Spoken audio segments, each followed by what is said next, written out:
Okay, I'm coming back to do a little more work. I need to get this triple tree upper mechanism off the bike. I do think I need to get that out and look at it. I think I'm going to need to replace that. Nearly as I can tell. A lot of stuff in here.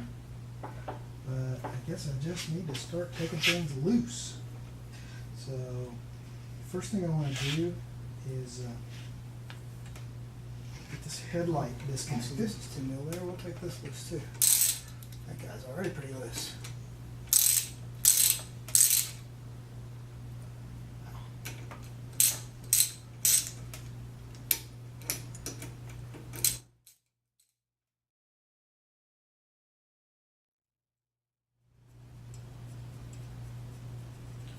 Close, and we were. Alright, so this guy should do what it's doing there, and that is come up and out. For whatever reason, I'm a little bit ornery. I'll go ahead and put the nuts back on it so I don't lose those.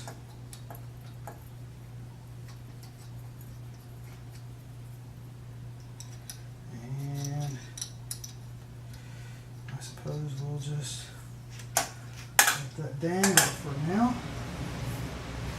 Okay, so here's where I got to as a stop point tonight. Got the forks out. I've got everything disconnected. I've got a number of things disconnected. I've got the headlight disconnected. I've got most of these cables removed from the holders. Got the speedometer disconnected. It's loose. Get to the top, and so what I've got to do here is handlebars have to come off, and then there's a little assembly underneath here, little assembly that screws in that holds the various lights that go through this upper part of the triple tree, upper plate, and then once I get that loose, I can get this bolt done. This is a 30 millimeter bolt, of which I don't have one, so I'm going to have to get one of those and then get that thing broken loose. I assume I'll have to use an extender and breaker bar. Well, I guess I have the handlebars off. So, but I'm going to have to get that broken loose to be able to get the triple tree out. And looking at this guy, it looks like this thing may have gotten bent just a little bit. This plate. Down in this area. It's not much, but as I look at this, it doesn't look perfectly flat. It looks like there's a slight, very slight deflection, and it might be fine to just leave it and clamp up the new forks, but I don't want to take that chance. I have the parts, and so I'm going to remove this. I'm going to put new bearings in the new triple tree assembly, and I'm going to replace those parts. Haven't decided whether I'll use this upper as is or not. I can't tell or see that there's any bending or warping there, and again, it may not be a big deal. In fact, this lower one may not be a big deal. I'm going to get it off and just see how flat it is, but I do have a little bit of concern about this one. So I can also see, in terms of the damage, what happened when this whatever happened that twisted those forks occurred. There's a stop built into the bottom of the triple tree stem here, and when this lower plate fork holder was torqued around, it smashed into the stop and it bent the stop a little bit, kind of sheared it and bent it a little bit. Looks like the deformation there is all local.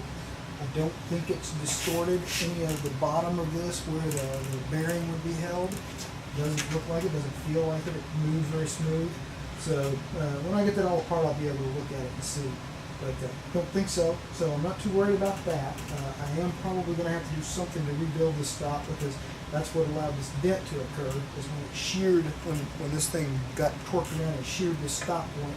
that allowed this corn to come into the tank. So I need to get that fixed so that can't happen anymore. And I think what I'll end up doing here is I'll probably come in here with a Dremel tool and grind off, and it'll probably be slow going, but I'll grind off what's bent and sheared here, and then I'll get me a new plate and weld in a new stop point here. I'll get a welder and weld that up with a little plate and add a stop point. So I think that's quite fixable. Shouldn't be too big of a deal. It looks like I can lay that plate right up on top there and get in and weld it, and we should be in business. And I'll come over the top of that, paint it, and that's basically what's been done on this other side. So I'm just gonna have to get in here and cut loose what's not needed and re-weld this stop. Looks like the previous stop was welded on top of that, so I'll have to cut that previous stop out and weld a new one in. And that'll give me a good reason to do some welding. I may have to buy a welder. So I'm on my way here. I think this is all going to work out okay. I think I'm going to end up with a good bike. Got a little bit of question on, is there any kind of damage at all that can be felt in the steering when this all gets put back together, but near as I can tell, it's okay. So that's where we are. We're going to stop for the night, and we'll come back to it tomorrow or the next day.